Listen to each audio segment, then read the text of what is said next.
What's up, guys? Welcome back to my... Oh, you can't see me? You can't see? It's because I'm invisible, like the Invisible Man, like the movie Invisible Man that I saw with my money. Before I even get into the magic that is this movie, bitch, go ahead and subscribe. I ain't mean to call you. I'm so sorry. But I'm just saying, if this isn't your first movie review, if you've been here before, then I feel like you should just go ahead and subscribe. Do yourself a favor. Give me a like, because it means a lot to me. That's my love language. Subscribe and like. Boom. I don't know if it's The Invisible Man or just Invisible Man. Either way, this movie was fire. It was like, just, where's my lighter?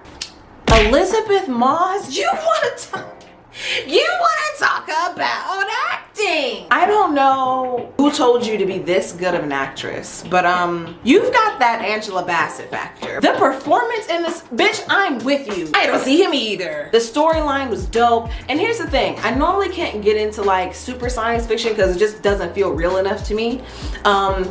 This movie bridged that gap. So to give y'all a little rundown on what this movie was all about. This woman who's being abused by her husband, she puts together an escape plan, and that's where the movie starts, is her executing this escape plan. So you kind of know automatically, like, oh yeah, homeboy's a dick.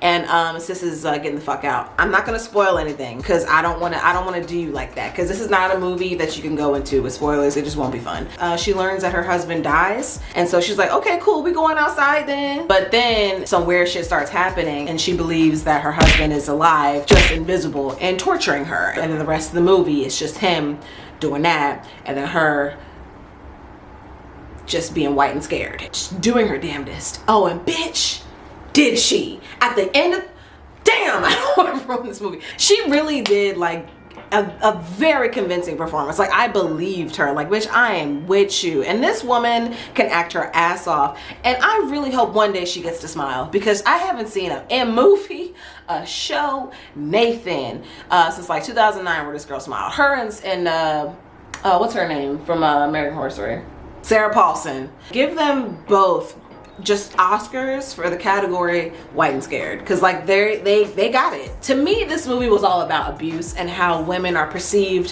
when they are being abused. And okay, so follow me, right? I peeped that whenever you actually did see her husband, meaning non-invisible form, he was being nice to her, complimenting her, except for the very beginning of the movie, which was, yeah. But even then, you never saw his face.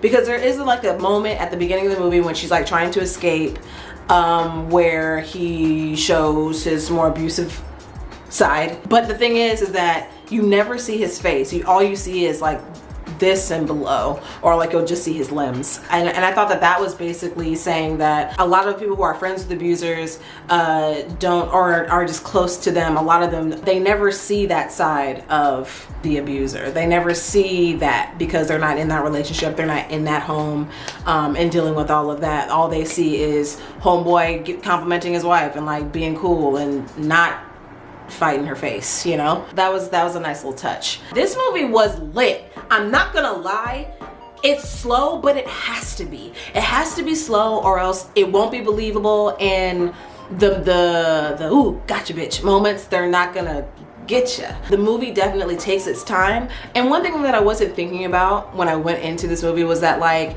if you have an invisible character, there's like so much you can do with that. And I really liked how they kept it focused, because they really could have gone off the rails and done some crazy shit, but everything they did in this movie was very well done. This is a very smart movie, and I'm talking mainly about the main character's actor. Speaking of actors, there's a character who plays her friend, black dude. I've seen him before in a bunch of stuff, don't know his name. He was distracting because he's fine. He had on like a wife beater, and all you saw was muscles. And he was oily, like a little bit, just like a little bit. Like he was shining, and he had just like muscles in places I don't think he's supposed to have muscles there. I was like, it's hard for me. It's like, it was almost too much. It was almost too much. It was just, he was just very brown too. He was very dark skinned, and he just looked like ribs on the screen. And I was like, this is too much. It's distracting. And then also, am I bisexual? So the very first fight scene that she has with him as an invisible person, it was so weird, but also like really dope. to see someone get their like invisible ass beat. And then also the editing, the effects, crazy. It felt like it was a person just invisible.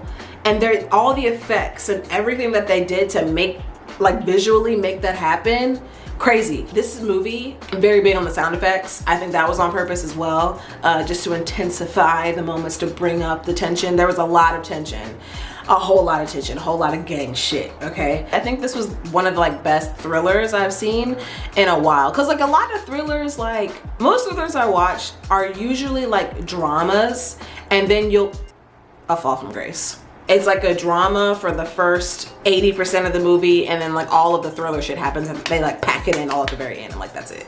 And so this movie did a really good job of pacing itself. This movie did a really good job of building tension. Highly suggest that you see it.